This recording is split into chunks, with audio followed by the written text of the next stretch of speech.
Moin moin, hallo und herzlich willkommen zu einem neuen Video hier auf meinem Kanal. Heute gibt es hier eine Runde Shakes and Fidget. Und heute haben wir ein sehr besonderes Video am Start, denn wir befinden uns doch nochmal auf EU16. Aber ihr seht es bereits schon, wir befinden uns im Account von The Masked Man. Und The Masked Man haben wir auch hier live im Discord dabei. Hallöchen, herzlich willkommen. Hallo, wie geht's? Wie steht's? Ja, sehr gut. Schön, dass du hier am Start bist. Schön, dass du dich bereit erklärt hast, hier ein paar Fragen zu beantworten und wieso deine Erfahrungen jetzt auf dem Server EU16 gewesen sind. Kurz vorab, ich weiß gar nicht ganz genau, weiß man, wie du heißt im richtigen Leben? Weil The Masked Man ist dann doch ein ganz schön langer Name. Kann ich dich Ja, irgendwie also ihr anders könnt nennen? mich Daniel Daniel. Masked nennen oder Daniel, das klappt so. Okay, Daniel, Und ja, Daniel ist super, alles klar. Erstmal herzlichen Glückwunsch an dich an der Stelle nochmal, dass du hier jetzt das zweite Mal einen Avatar gewonnen hast. Du hast ja schon bereits diesen, den wir jetzt hier gerade vor uns sehen, schon auf EU10 gewonnen, richtig? genau. Da habe ich den Nekromanten gespielt und knapp gewonnen. Ja, das ist natürlich auch sehr, sehr geil gewesen und das habe ich damals auch schon live mitverfolgt, fand ich auch sehr spannend. Was waren jetzt so deine Ambitionen, nochmal auf EU16 nochmal durchzustarten? Hattest du nochmal Bock auf den Wettkampf gehabt oder wolltest du nochmal einen zweiten Avatar haben oder was waren da so deine Ambitionen gewesen, hier sich so ein Avatar-Bild zu holen?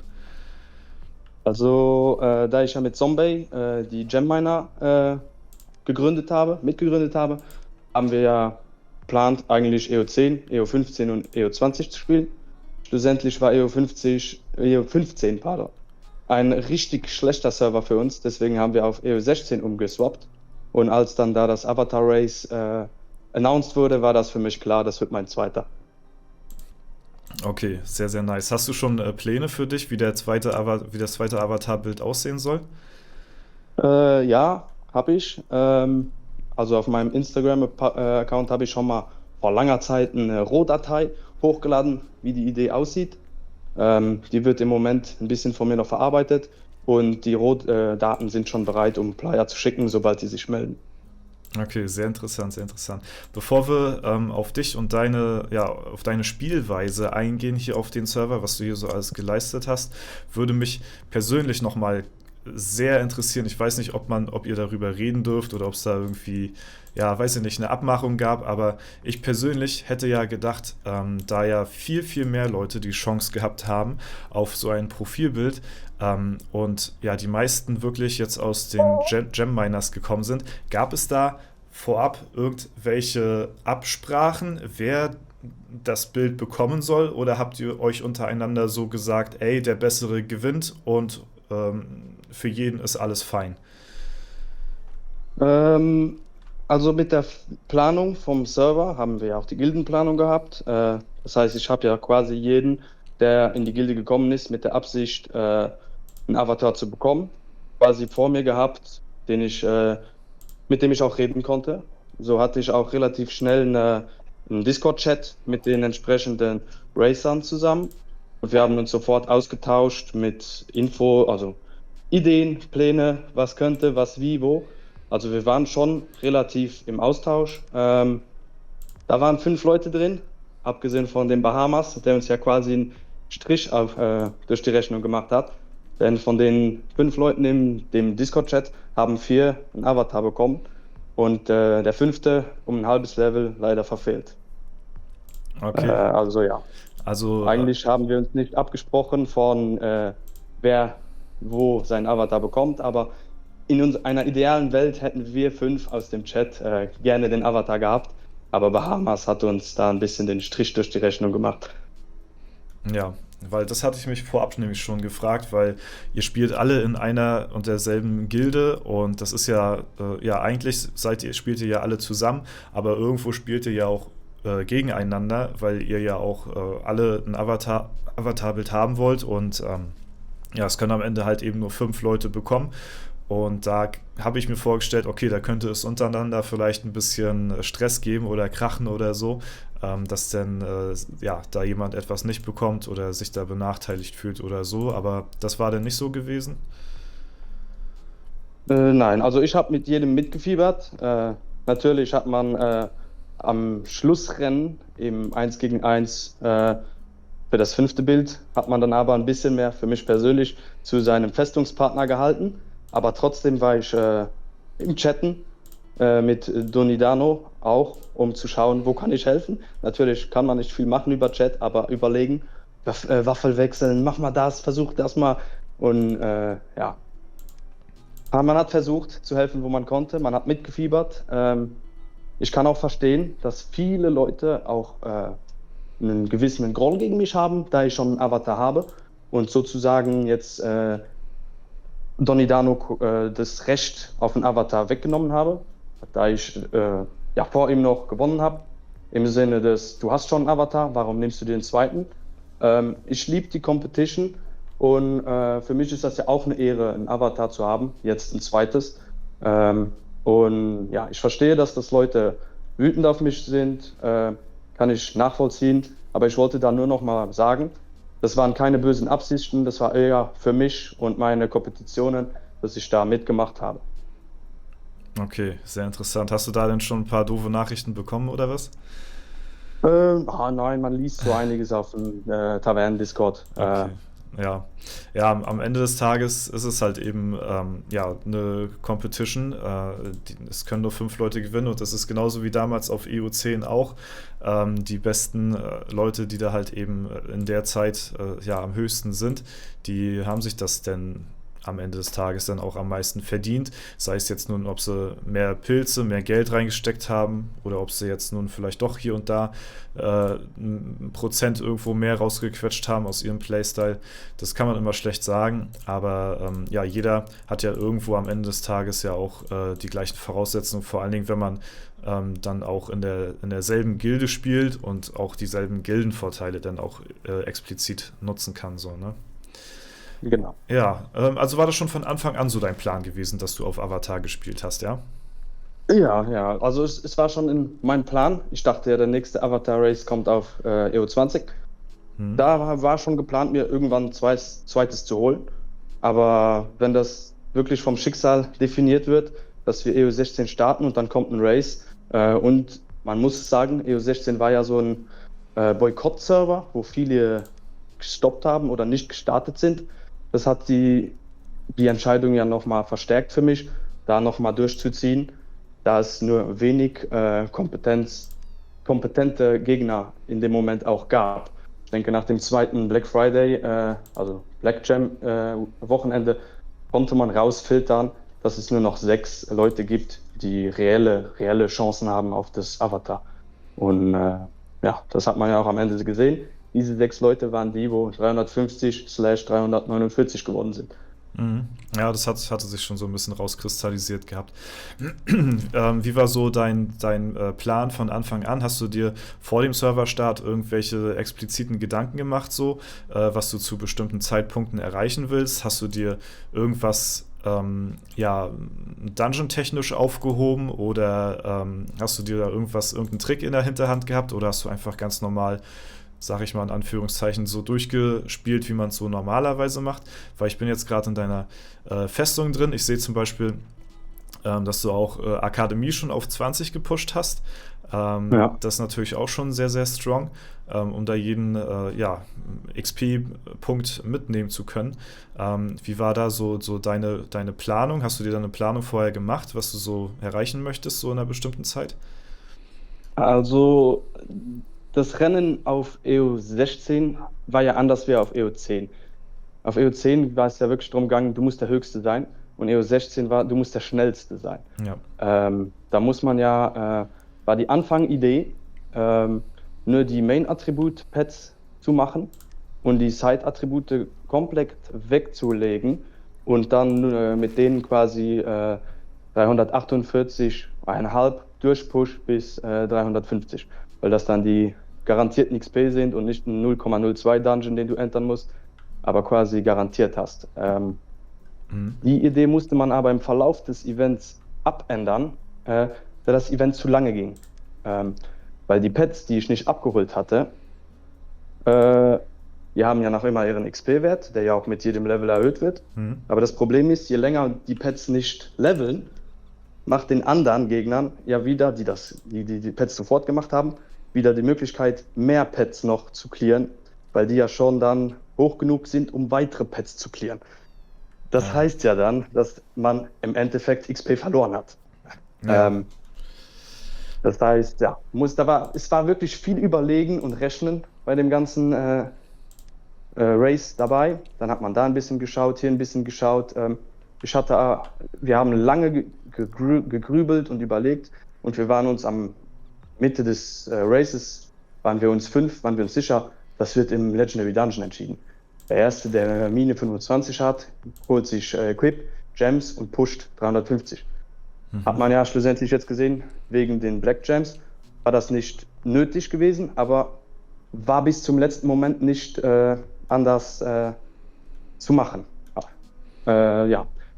Meine letzte Idee, bevor ich dann mich entschieden habe, den Twister zu pushen, was ja das entscheidende Faktor war.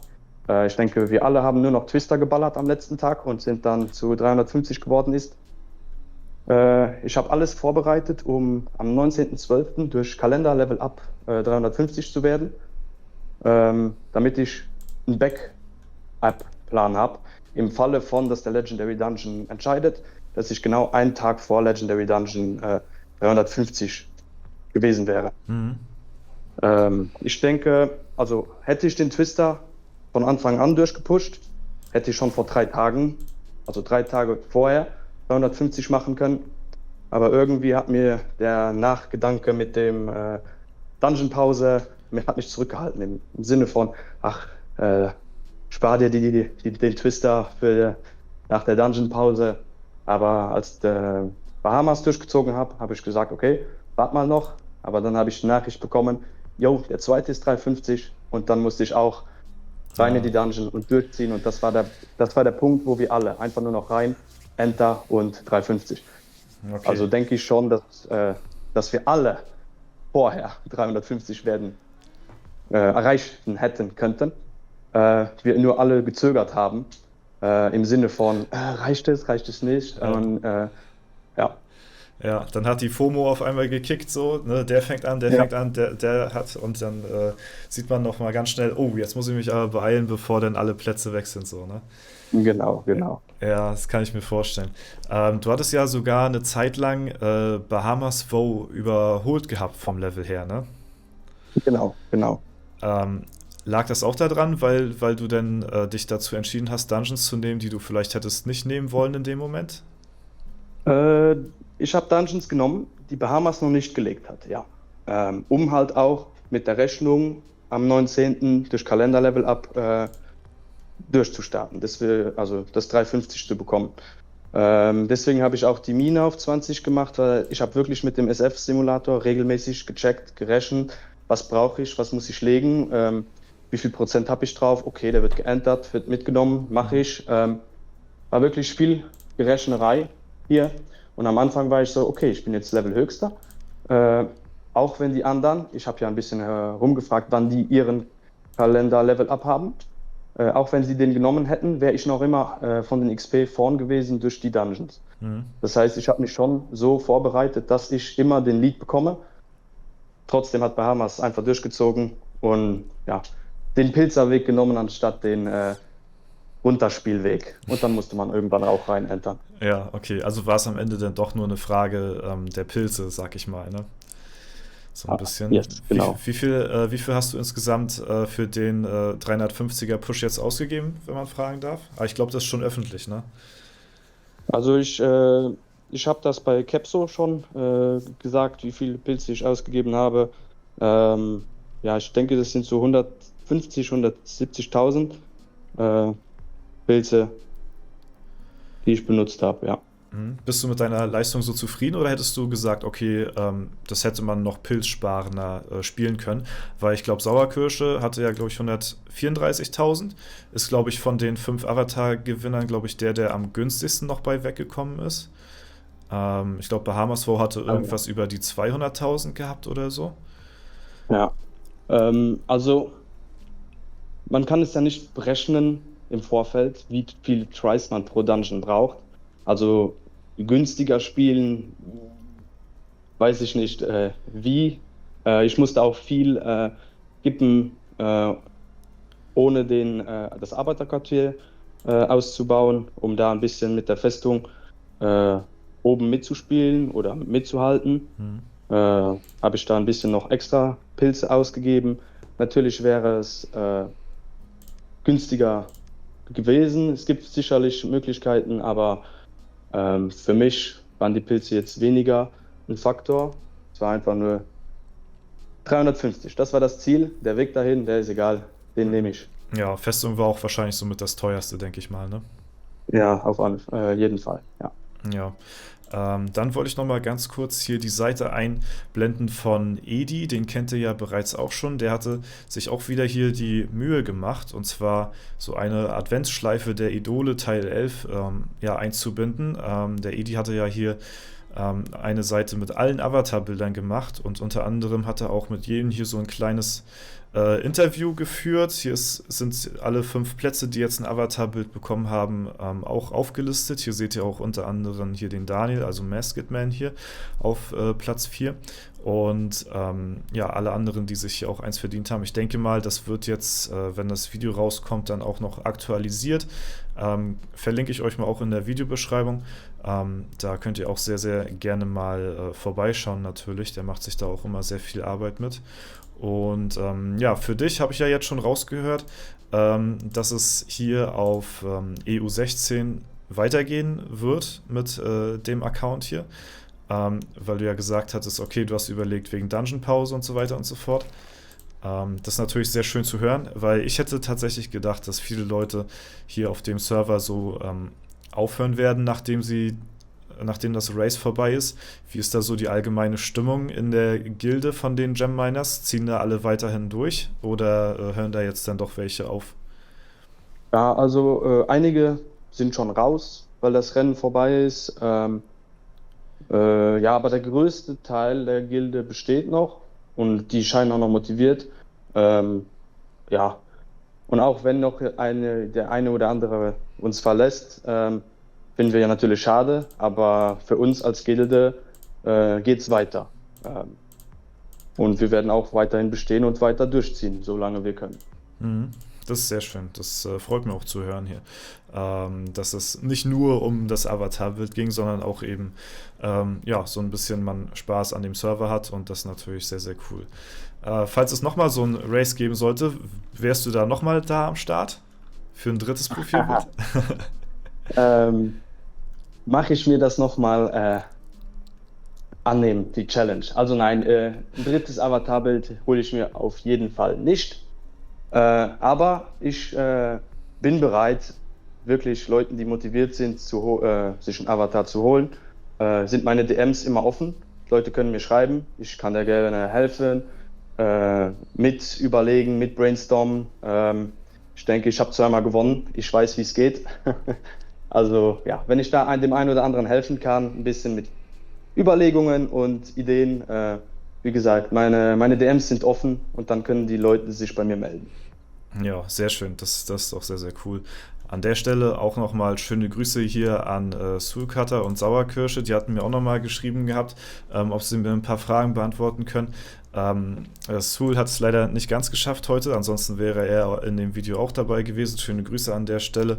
Und die Sauerkirsche, die ja, hatte mir auch geschrieben gehabt, aber wollte auch nicht per Audio dabei sein. Kann man natürlich auch komplett nachvollziehen, aber trotzdem viele liebe Grüße auch an euch. Ihr seid ja, wie gesagt, auch auf der Seite von Edi da jetzt verewigt. Deswegen Glückwunsch nochmal an alle Leute, die sich hier so ein Profilbild ergattern konnten. Und ja, ich denke mal, jetzt konnte man nochmal so ein paar kleine Einblicke bekommen hinter dem Spieler von ja, dem Avatar, ja, den Avatar-Gewinner hier sozusagen. Und ich weiß nicht, gibt es noch irgendwas, was du noch erzählen wolltest, was du noch irgendwas sagen möchtest? Oder Ich bedanke mich bei jedem, der uns geholfen hat, zumal der Gilde für die Portalprozente, für die Ritterhalle, für das Durchziehen, für das Mitfiebern. Großen Dank an meinen Festungspartner Renovate, der hat durchgezogen. Ich bedanke mich bei dem und ja, natürlich Gildenleitung, Zombie und Chiquito, meine zwei Brüder, äh, mit denen wir das durchgezogen haben, ja. Ja, sehr, sehr cool. Deswegen vielen lieben Dank auch nochmal an dich an der Stelle, dass du dich hier bereit erklärt hast, ein paar Fragen zu beantworten. Glückwunsch nochmal abschließend an der Stelle und dann freue ich mich, dein nächstes Avatarbild dann bald ja, sehen zu dürfen auf irgendeinem Server, wo du dir das aussuchst. Du spielst ja auch auf mehreren, habe ich gesehen gehabt. Ne? Ja, ja. Deswegen, da ist die Auswahl ja groß, da kann man schon mal ein zweites Profilbild auf jeden Fall vertragen. Und ja, wünsche ich dir auf jeden Fall noch alles Gute weiterhin in Shakes and Fidget. Danke, dass du am Start warst hier. Der Gast hat wie immer das letzte Wort bei mir. Und deswegen danke für alles und haut rein.